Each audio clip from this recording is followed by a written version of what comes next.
بسم اللہ الرحمن الرحیم۔ ناظرین اکرام، آپ کا میزبان ابن حسن آپ کو خوش آمدید کہتا ہے۔ ہماری آج کی ویڈیو کا عنوان ہے الیکشن 2024 جو کبھی ہو نہ سکے۔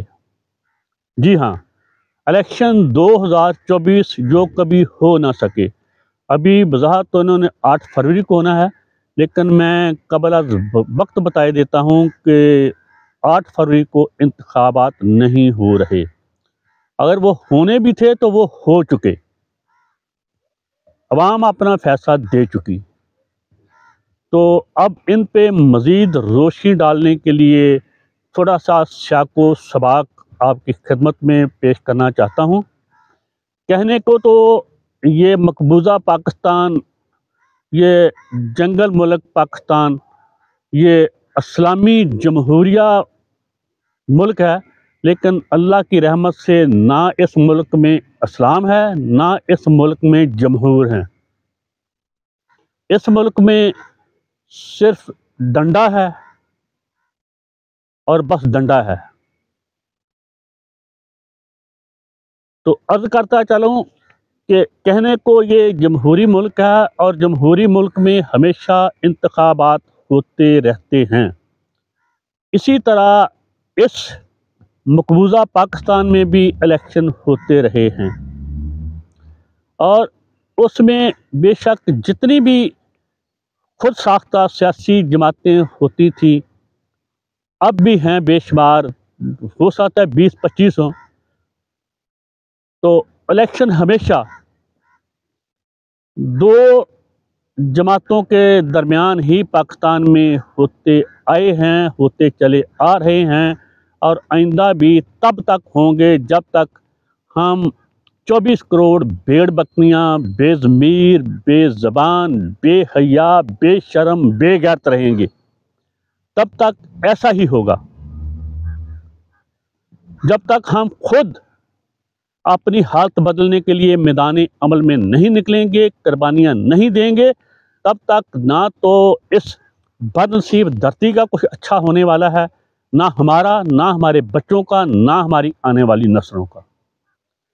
تو بظاہر تو سیاسی جماعتوں کے مابین الیکشن ہوتے رہے ہیں، لیکن بدقسمتی سے زمینی حقائق یہ نہیں ہیں۔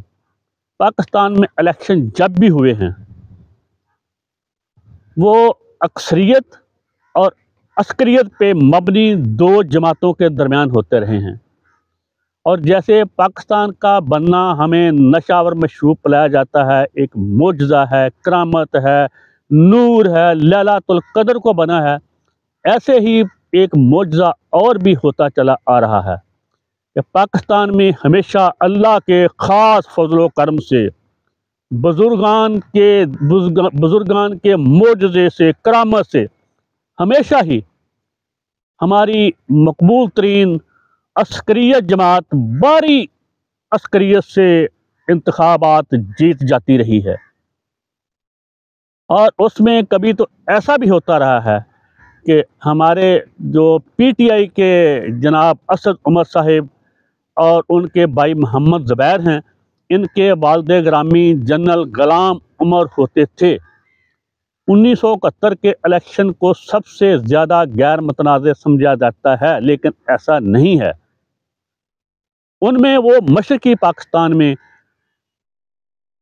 مختلف تنظیموں میں پیسہ اور اسلحہ تقسیم کرتے تھے، وہاں خون خرابہ کروانے کے لیے، وہاں وہ کیا کہتے ہیں خانہ جنگی کروانے کے لیے مشرقی پاکستان میں، تاکہ مجیب الرحمان کو ہرایا جائے۔ اس سے پہلے میرے محبوب خود فیلڈ مارشل ایوب خان صاحب اپنی عسکریت کے زور پہ فاطمہ جناح کو بہت ہی مارجن سے ہرا چکے تھے۔ اس کے علاوہ باقی جتنے الیکشن ہوئے ہیں تو میرے محبوب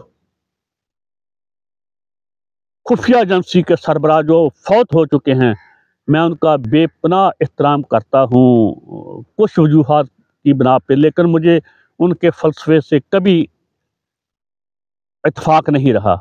جنرل حمید گل صاحب یا گل حمید صاحب، ان کا بیٹا چمچا سا آج کل